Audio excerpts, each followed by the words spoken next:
Hello students, this is Miss Dial again, your friendly North High librarian, and today I'm going to be talking about parenthetical citations. So this is not works cited page, but this is how you cite your sources within the body of the text of your paper. They're called parenthetical citations because they go within parentheses. Some teachers may also refer to these as in-text citations. In MLA style, as you can see here, parenthetical citations are called an author page format, and that's because within the parentheses you should include the author's last name and the page number. And it is going to look simply like this. So in this example, my author was Smith. You put a space, and then you put the page that you got the information from, whether you're paraphrasing or quoting. And so you can see Jones here from page 18, and then Johnson & Johnson from page 258. Pretty simple.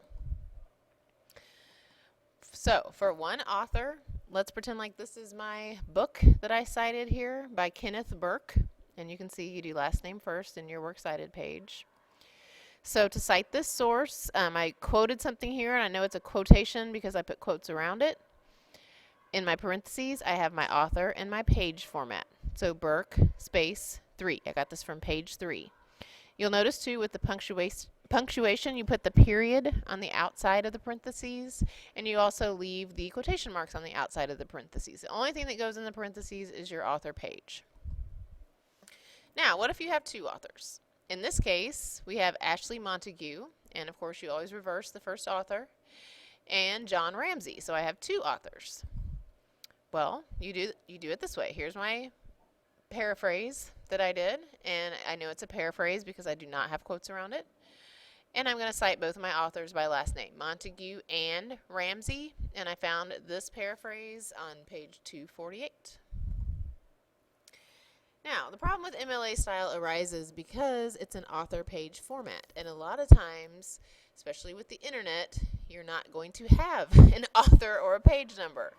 So what do you do then? Do you just forget it and you just don't cite your sources at all? No, you have to find a new way to do it. So here is how you do it. Basically, if I have an article like this, here in this case, the article is ban chimp testing. So these people do not want to do any kind of testing on chimpanzees, apparently. This is from a journal called the Scientific American. So if I were to cite this source, because I have no author, I'm going to simply use part of the title. In this case here, I have the title. I know it's a title and not a person's name because I put it in quotes, just like you do for the title in your works cited page. So this is not a person named Ban Chimp Testing. This is in fact an article with that title. And then I have my space and my page number. And even though this one I got on the internet, I still know it's on page 12 because it's in my citation here, and this was probably a PDF file, so I could actually see the page number. Here, in this case, we have an author, but there is no page number. This is just a website. It's from a website called Health Day that's sponsored by the National Library of Medicine. So in this case, if there is no page number, don't do anything crazy. Don't start printing out the whole thing and counting all the pages, because that's not proper MLA style. All that you do is put the author's name, and then again, you just end it with the period at the end. Nothing else goes inside the parentheses. So, what if you have neither one? You have no author and no page number. Well, in this case, again, you don't throw up your hands and run home and forget about it.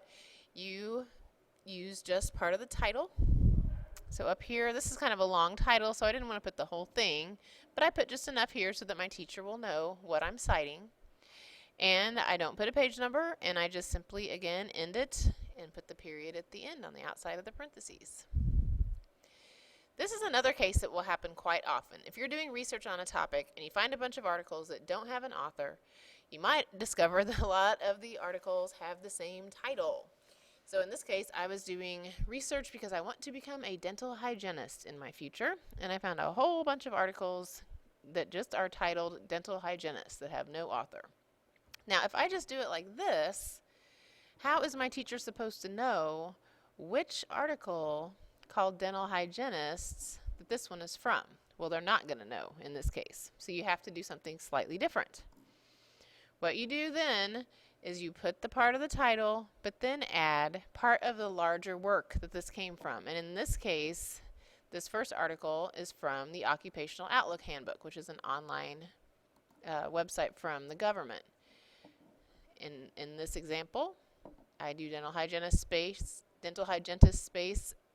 American, and that indicates that it is from this particular website sponsored by the American Dental Association. So that's the only way that I can show my teacher which place I actually got that information from. All right, so hopefully this makes sense, and I want you guys to practice next and see how you do.